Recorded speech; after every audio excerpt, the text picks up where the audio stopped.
राज्यातील महिलांना आर्थिकदृष्ट्या सक्षम करण्यासाठी महायुती सरकार मुख्यमंत्री लाडकी बहीण योजना राबवित आहे. मात्र विरोधकांनी या योजनेची नाहक बदनामी करण्याचा प्रयत्न केला. विरोधकांनी खोडा घालण्याचा प्रयत्न करूनही आम्ही योजना यशस्वीपणे राबवून लाडक्या बहिणींच्या खात्यात पैसे जमा केले. त्यामुळे आता महिलांना देखील आपलं लाडकं सरकार लक्षात ठेवा असे आवाहन पूर्व नागपूरचे आमदार कृष्ण खोपडे यांनी केले आहे. स्वातंत्र्य दिनाच्या निमित्ताने मॉन्ट परफ्यूमने बर्डी चौक येथे वाहतुकीच्या नियमांचे पालन करणाऱ्यांबाबत जनजागृती अभियान आयोजन केले होते. या अभियानामध्ये वाहतुकीचे नियम पालन करणाऱ्यांना गिफ्ट देण्यात आले. या उपक्रमाचे उद्दिष्ट आहे नागरिकांमध्ये वाहतूक नियमांचे महत्त्व समजावून सांगणे आणि त्यांना अनुपालनास प्रोत्साहित करणे. महाराष्ट्र वीज कंत्राटी कामगार संघाच्या वतीने 12 ऑगस्ट पासून राज्यभर साखळी उपोषण सुरू केले आहे. या उपोषणाचा उद्देश कंत्राटी कामगारांना हरियाणा सरकारप्रमाणे कंत्राटदार विरहित रोजगार आणि पगारवाढ मिळवून देणे हा आहे.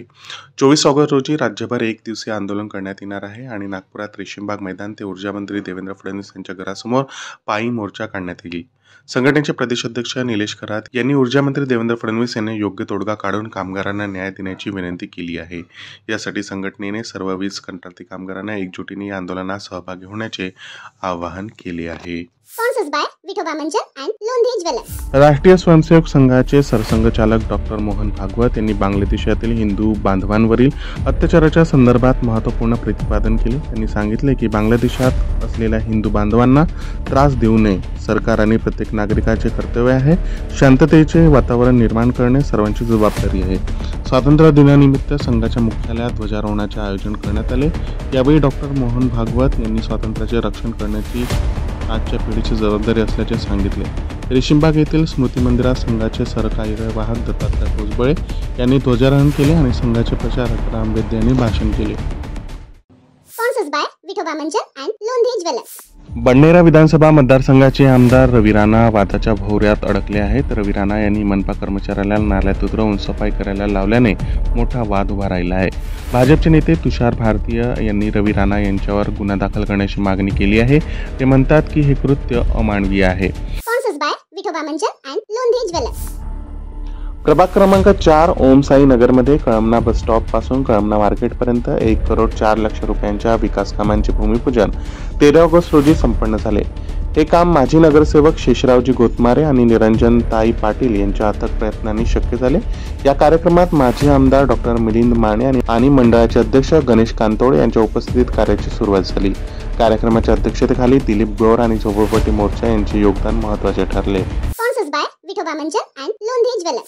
भंडारा गोंदिया लोकसभा क्षेत्राचे भारतीय जनता पक्षाचे माजी खासदार शिशुपाल पटले यांनी आज काँग्रेस पक्षात प्रवेश केला. काँग्रेस प्रदेशाध्यक्ष नाना पटोले यांच्या नेतृत्वात टिळक भवन येथे झालेल्या समारंभात पटेल यांनी काँग्रेसमध्ये स्वागत करण्यात आले. पटेल यांच्या पक्षप्रवेशामुळे भाजपला मोठा धक्का बसण्याची शक्यता आहे. त्यांच्या समवेत काँग्रेस प्रदेशाध्यक्ष नाना पटोले, प्रदेश काँग्रेसचे उपाध्यक्ष नाना गावंडे, तुमसरचे माजी आमदार अनिल बावनकर आणि अन्य काँग्रेस पदाधिकारी उपस्थित होते. शिशुपाल पटले यांच्या काँग्रेस प्रभावामुळे पूर्व विदर्भातील काँग्रेसची संघटना अधिक मजबूत होईल असे नाना पटोले यांनी स्पष्ट केले. नागपूरच्या प्रेस क्लब मध्ये पत्रकार परिषदेत VMB कॉलेजमधील हिंदी शिक्षिका डॉक्टर सोनू जेसवानी यांनी शिक्षण मंचच्या अध्यक्षा डॉक्टर कल्पना पांडे यांच्यावर विद्यापीठातील शैक्षणिक वातावरण भ्रष्ट करण्याचा आरोप केला आहे. त्यांनी डॉक्टर पांडे यांच्यावर PhD अहवाल थांबवणे, प्राध्यापकांना ब्लॅकमेल करणे आणि कंत्राटी प्राध्यापकांच्या पगारात कपात करण्यासारख्या अनैतिक कृत्यामध्ये सहभागी होण्याचे आरोप केले आहेत. डॉक्टर जेसवानी यांच्या मते डॉक्टर पांडे यांचे हस्तक्षेप आणि माजी कुलगुरू डॉक्टर सुभाष चौधरी यांचे निलंबन यामुळे त्यांच्या करिअरला मोठा फटका बसल्याचंही ते म्हणाले आहे.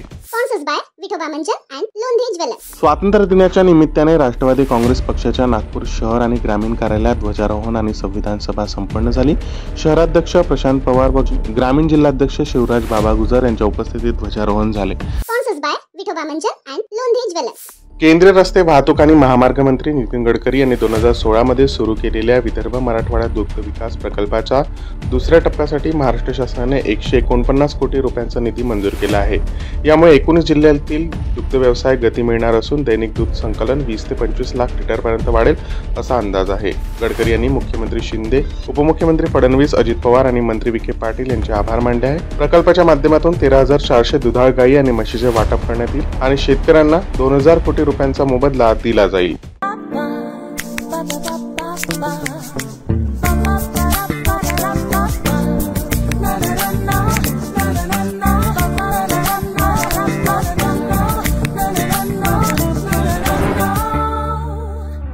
दांत मजबूत हो तो कुछ भी कर सकते हो। पेश है Vitoba root fix natural toothpaste और विटोबा प्रीमियम हर्बल टूथपेस्ट। एक में कैल्शियम का दम, दूसरे में जेल का मजा और आयुर्वेद के गुण वही।